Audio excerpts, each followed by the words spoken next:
नमस्कार दोस्तों, आप सभी का एक बार फिर से स्वागत है हमारे चैनल दुर्गा भक्ति मार्ग में। आज मैं आप सभी को सुनाऊंगी मार्गशीर्ष महात्मा की कथा अध्याय 1। मार्गशीर्ष का माह भगवान श्री कृष्ण का प्रिय माह होता है। इस माह में भगवान श्री कृष्ण की पूजा की जाती है, उनकी आराधना, उनके मंत्रों का जाप किया जाता है, उनकी कथाओं को नित्य सुना जाता है। इस प्रकार भगवान श्री कृष्ण को प्रसन्न करने के लिए तुलसी जी की भी पूजा की जाती है। उन्हें नित्य जल से सींचा जाता है, उनकी धूप दीप से पूजा होती है। और इसी तरह भगवान श्री कृष्ण को गायें बहुत प्रिय थी, इसलिए गौ माता की भी पूजा की जाती है। उनके लिए कुछ दान धर्म भी किया जाता है। जो भी आपके सामर्थ्य हो उसी तरह से आपको दान का मार्गशीर्ष माह में अवश्य करना चाहिए। मार्गशीर्ष के महीने में भगवान श्री कृष्ण की लीला कथाओं को सुनने से भगवान श्री कृष्ण को प्रसन्न होकर अपने भक्तों की सभी मनोकामनाओं को पूर्ण करते हैं, उनके कष्टों को दूर करके उन्हें शुभ आशीर्वाद प्रदान करते हैं। तो आइए शुभ आरंभ करते हैं। आज से मार्गशीर्ष माह महात्मा के अध्याय 1 से आज की कथा प्रारंभ करने से पहले भगवान श्री कृष्ण की लीला कथा को आप सुनेंगे। इस कथा में प्रभु श्री कृष्ण ने गोपियों के साथ बहुत सी जो लीला की है, उसमें भगवान श्री कृष्ण ने गोपियों की मटकी फोड़ते और माखन चुराते और गोपियां भगवान श्री कृष्ण का उल्हाना लेकर यशोदा मैया के पास जाती है। ऐसा बहुत बार होता है। एक बार की बात है कि यशोदा मैया प्रभु श्री कृष्ण के उल्लास से तंग आ गई थी और छड़ी लेकर भगवान श्री कृष्ण की ओर दौड़ी। जब प्रभु ने अपनी मैया को क्रोध में देखा तो वे अपना बचाव करने के लिए भागने लगे। भागते भागते जब श्री कृष्ण एक कुम्हार के पास पहुंचे तो कुम्हार अपनी मिट्टी के घड़े बनाने में व्यस्त था, लेकिन जैसे ही कुम्हार ने श्री कृष्ण को देखा तो वह बहुत प्रसन्न हुआ। कुम्हार जानता था कि श्री कृष्ण साक्षात परमेश्वर है। तब प्रभु ने कुम्हार से कहा कि कुम्हार जी, आज मेरी मैया मुझ पर बहुत क्रोधित है। मैया छड़ी लेकर मेरे पीछे पीछे आ रही है। भैया आप मुझे कहीं छुपा लो। तब कुम्हार ने श्री कृष्ण को एक बड़े से मटके के नीचे छुपा दिया। कुछ ही क्षणों में मैया यशोदा भी वहां आ गई और कुम्हार से पूछने लगी, क्यों रे कुम्हार, तूने मेरे कहना को कहीं देखा है क्या? कुम्हार ने कह दिया, नहीं मैया, मैंने कहना को नहीं देखा। श्री कृष्ण ये बातें वहां छिपे हुए सुन रहे थे। तो मैया वहां से चली गई। अब प्रभु श्री कृष्ण कुम्हार जी से कहते हैं कि कुम्हार जी, यदि मैया चली गई तो मुझे इस घड़े से बाहर निकालो। कुम्हार बोला, ऐसे नहीं प्रभु, पहले मुझे 84 लाख योनियों के बंधन से मुक्त करने का वचन दो। तब भगवान मुस्कुराए और उन्होंने कहा, ठीक है, मैं तुम्हें 84 लाख योनियों से मुक्त करने का वचन देता हूँ। अब तुम मुझे बाहर निकाल दो।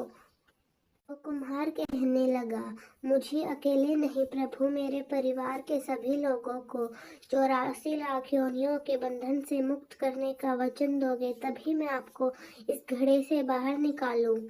तब प्रभु श्री कृष्ण जी कहते हैं, चलो ठीक है, उनको भी 84 लाख योनियों के बंधन से मुक्त करने का वचन मैं तुम्हें देता हूँ। अब तो मुझे इस घड़े से बाहर निकाल दो। अब कुम्हार कहता है, बस प्रभु जी, एक विनती और है, उसे भी पूरा करने का वचन दो तो मैं आपको घड़े से बाहर निकालूं। तब भगवान बोले कि वह तो बता दो क्या करना चाहते हो। तो कुम्हार ने कहा, प्रभु जी, जिस घड़े के नीचे आप छुपे हैं उसकी मिट्टी मेरे बैलों के ऊपर लाद के लाई गई है। मेरे इन बैलों को भी 84 लाख योनियों के बंधन से मुक्त करने का वचन दो। तब मैं तुम्हें बाहर निकालूं। तब भगवान ने कुम्हार के प्रेम पर प्रसन्न होकर उन बैलों को भी 84 लाख योनियों के बंधन से मुक्त होने का वचन दे दिया। अब प्रभु श्री कृष्ण बोले, अब तो तुम्हारी सब इच्छा पूरी हो गई ना, अब तो मुझे इस घड़े से बाहर निकाल दो। तब कुम्हार कहता है, अभी नहीं भगवान, बस एक अंतिम इच्छा और है, से भी पूरा कर दीजिए। और वह यह है कि जो भी प्राणी हम दोनों के बीच के संवाद को सुनेगा, उसे भी आप 84 लाख योनियों के बंधन से मुक्त करोगे। बस यह वचन दो, मैं आपको इस घड़े से बाहर निकाल दूंगा। कुम्हार की प्रेम भरी बातें सुनकर भगवान श्री कृष्ण बहुत प्रसन्न हुए और कुम्हार की इस इच्छा को पूरी करने का उन्होंने उसे वचन दे दिया। फिर कुम्हार ने बाल श्री कृष्ण को घड़े से बाहर निकाल दिया, उनके चरणों में साष्टांग प्रणाम किया, प्रभु श्री कृष्ण के चरण धोए और चरणामृत लिया। अपनी पूरी झोपड़ी में चरणामृत का छिड़काव किया और प्रभु जी को गले लगाकर इतना रोए कि प्रभु में ही विलीन हो गए। जरा सोच तो, बाल कृष्ण 7 कोस लंबे चौड़े गोवर्धन पर्वत को अपने 51 सबसे छोटी उंगली से उठा सकते हैं, तो क्या वे घड़ा नहीं उठा सकते थे? कोई कितने भी यज्ञ करे, अनुष्ठान करे, कितना भी दान करे, चाहे कितनी भी भक्ति करे, लेकिन जब तक मन में प्राणी मात्र के लिए प्रेम नहीं होगा, प्रभु श्री कृष्ण मिल नहीं सकते। बोलिए भगवान श्री कृष्ण की जय। अब सुनिए आज का अध्याय। एक बार नारद जी ने भगवान नारायण से पूछा कि हे ब्राह्मण, वह सुरभि देवी कौन थी जो गोलोक से आई थी? मैं उनके जन्म और चरित्र का वर्णन सुनना चाहता हूँ। भगवान नारायण बोले, नारद, देवी सुरभि गौलोक में प्रकट हुई थी। वह गौ की अधिष्ठात्री देवी, गौ की आदि, गौ की जननी तथा संपूर्ण में प्रमुख है। उन्हें मैं सबसे पहली दृष्टि का प्रसंग सुना रहा हूँ, जिसके अनुसार पूर्व काल में वृंदावन में उस सुरभि का ही जन्म हुआ था। एक समय की बात है, गोपांगने से घिरे हुए राधापति श्री कृष्ण कुतूहल वश श्री राधा के पास पुण्य वरदान में गए। वहां से वे विहार करने लगे। उस समय कौतुक वर्ष उन स्वेच्छामय प्रभु के मन में सहसा दूध पीने की इच्छा जाग उठी। तब भगवान ने अपने वाम पाश लीला पूर्वक सुरभि को गौ को प्रकट किया। उसके साथ बछड़ा भी था, वह दूधवती थी। उस सहवत्सा गौ को सामने देखकर सुदामा ने एक रत्नम पात्र में उसका दूध धुला। वह दूध सुधा से भी अधिक मधुर तथा जन्म और मृत्यु को दूर करने वाला था। स्वयं गोपीपति भगवान श्री कृष्ण ने उस गरम गरम स्वादिष्ट दूध को पिया। फिर हाथ से छूकर वह पात्र गिर पड़ा और दूध धरती पर फैल गया। उस दूध से वहां पर एक सरोवर बन गया। उसकी लंबाई और चौड़ाई सब ओर से 100 योजन थी। गोकुल में वह सरोवर क्षीर सरोवर नाम से प्रसिद्ध हुआ। गोपिका और श्री राधा के लिए वह क्रीड़ा सरोवर था। भगवान की इच्छा से उस क्रीड़ा वापी के घाट तत्काल अमूल्य दिव्य रत्नों द्वारा निर्मित हो गए। उसी समय अस्मात् असंख्य कामधेनु प्रकट हो गई। जितनी वे गई थी, उतने ही बछड़े भी अब उस सुरभि गाय के रोमकूप से निकल गए। उन गांव के बहुत से पुत्र प्रोत भी हुए, जिनकी संख्या नहीं की जा सकती। ये तो सुरभि देवी से गौ की सृष्टि कही गई, जिसे संपूर्ण जगत व्याप्त है। मुनि पूर्व काल में श्री कृष्ण ने देवी सुरभि की पूजा की थी। फिर त्रिलोक में उस देवी की दुर्लभ पूजा का प्रचार हो गया। दीपावली के दूसरे दिन भगवान श्री कृष्ण की आज्ञा से देवी सुरभि की पूजा संपन्न हुई। यह प्रसंग मैं आपके धर्म के मुख से सुन चुका हूँ। महाभगवतम, मैं आपसे कहता हूँ, मुझे सुनो। ओम सुरभि नमः। सुरभि देवी का यह अखंड मंत्र है। 1,00,000 जाप करने पर मंत्र सिद्ध होकर भक्तों के लिए कल्प वृक्ष का नाम करता है।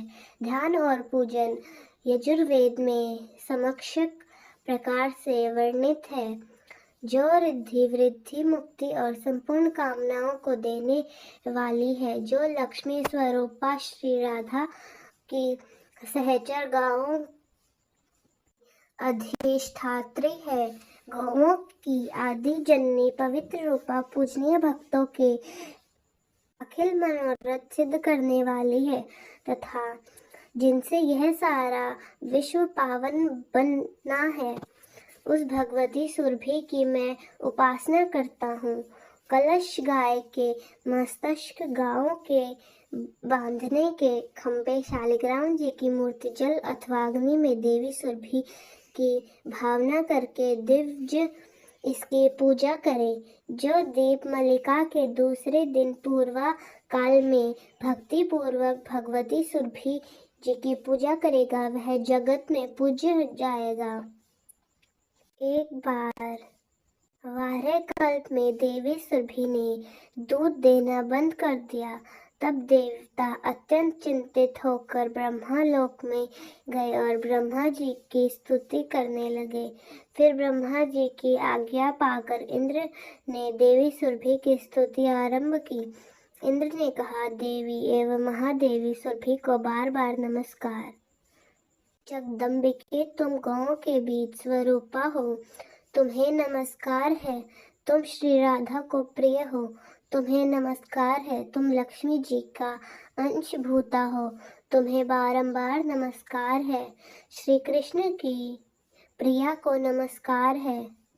गौओं की माता को बारंबार नमस्कार है, जो सबके लिए कल्प वृक्ष स्वरूपा तथा धन और वृद्धि प्रदान करने वाली है।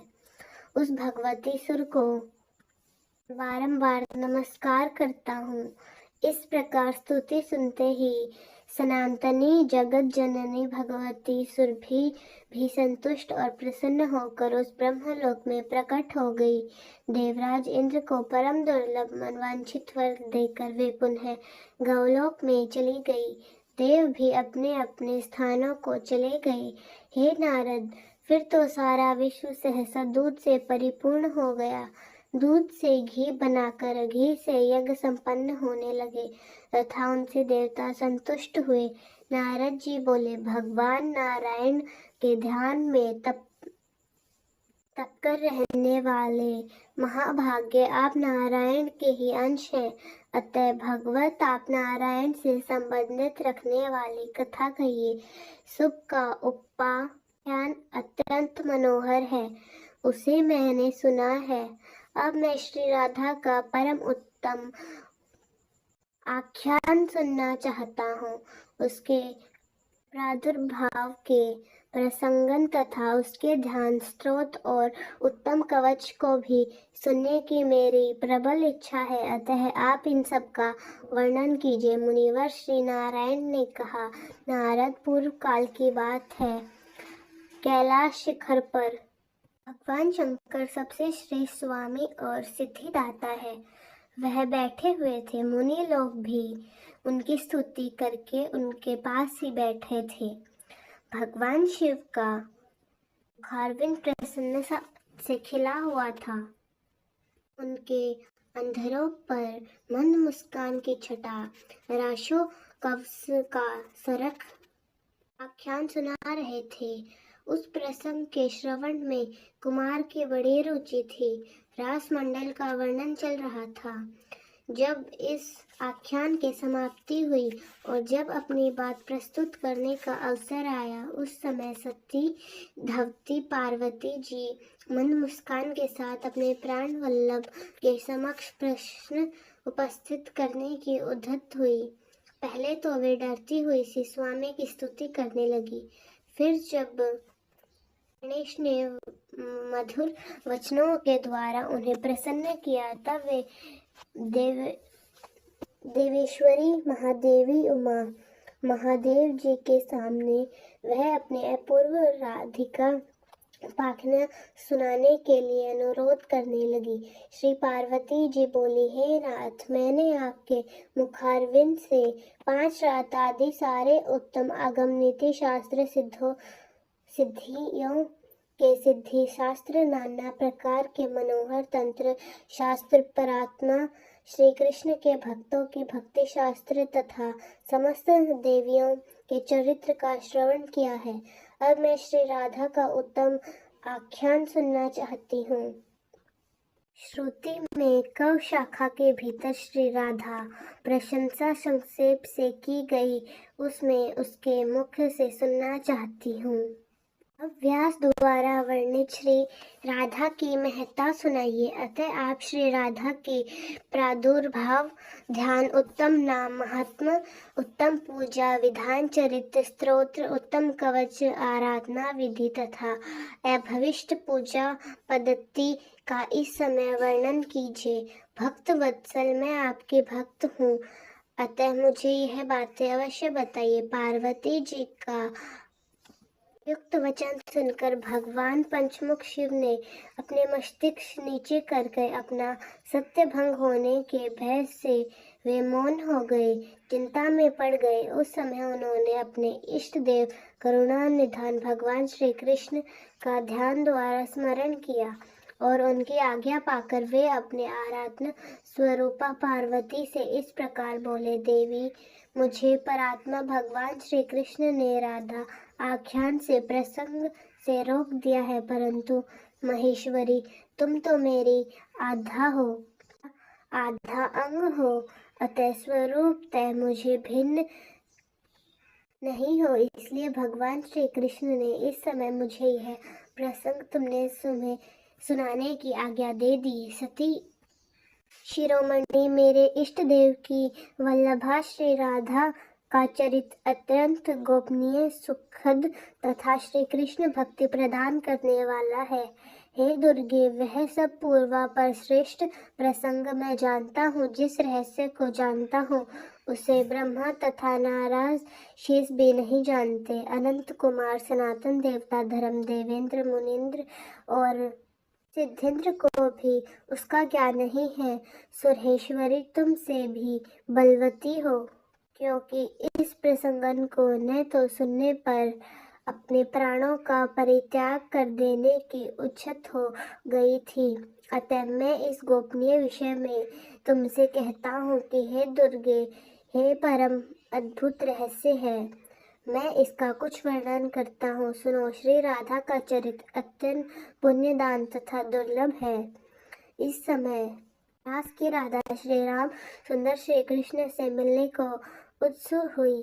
उस समय वे रत्नमय सिंहासन पर अमूल्य रत्नाभरण से विभूषित होकर बैठी थी।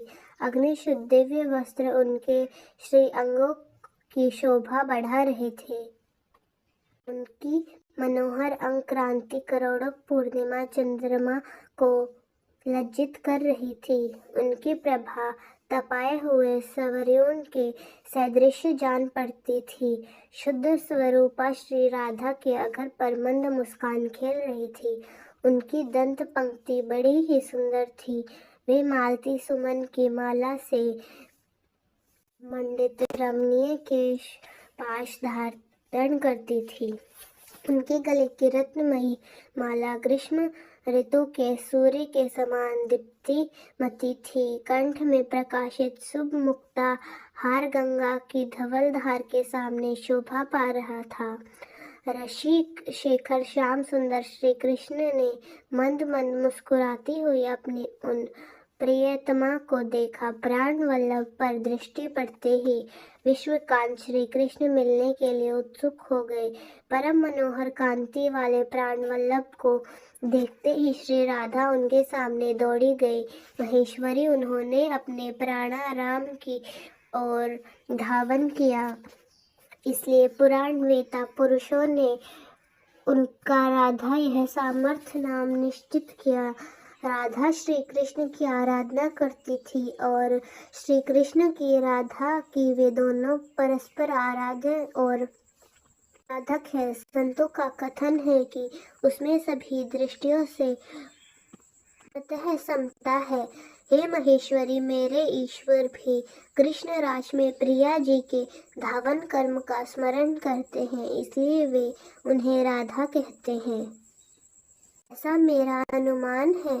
दुर्ग भक्त पुरुष रा शब्द के उच्चारण मात्र से परम दुर्लभ मुक्ति को पा लेता है और धा शब्द के उच्चारण से वह निश्चय ही श्री हरि के चरणों में दौड़कर पहुंच जाता है।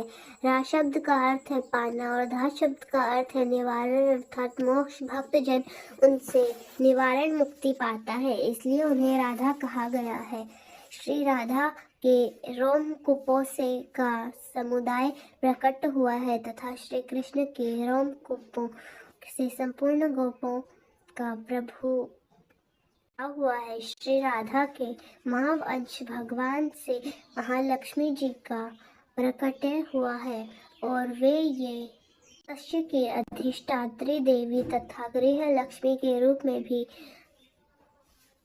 अवतरित हुई है। देवी महालक्ष्मी चतुर्भुज विष्णु जी की पत्नी और वैकुंठ धाम में वास करती है। राजा को संपत्ति देने वाली राजलक्ष्मी भी उन्हीं का अंश भूता है। लक्ष्मी की अंश भूतामृत लक्ष्मी है जो गृहस्थ के घर घर में वास करती है। वे संग्रहालय में वास करती है। वे उन परमात्मा श्री कृष्ण के प्राणों की अथच्छा छात्री देवी है। पार्वती ब्रह्मा से लेकर क्षण अथवा कीट पर्यंत संपूर्ण जगत मिथ्या की ही केवल त्रिगुणा परमात्मा श्री राधा वल्लभ श्री ही परम सत्य है। अतः तुम उन्हीं की आराधना करो। वे सबसे प्रधान परमात्मा महेश्वरी, सबके आदि कारण, सर्व पूज्य और प्रकृति से परि विराजमान है। उनका नित्य रूप स्वेच्छामयी वे भक्तों पर अनुग्रह के लिए शरीर धारण करते हैं। श्री कृष्ण से भिन्न जो दूसरे देवता है, उनका रूप प्राकृत तत्वों से ही गठित है। श्री राधा श्री कृष्ण के प्राणों से भी अधिक प्रिय है। वे परम सौभाग्यशालिनी है। एक बार सुदामा के श्राप से देवी राधा को गौलोक से इस भूतक पर आना पड़ा। उस समय वे वृषभानु गोपाल के घर में अवती हुई। वहाँ उनकी माता का नाम कलावती था। जय श्री कृष्ण। आज का अध्याय यही समाप्त होता है। तो दोस्तों, कैसी लगी आपको हमारी आज की कहानी? कमेंट्स में ज़रूर बताएं। धन्यवाद।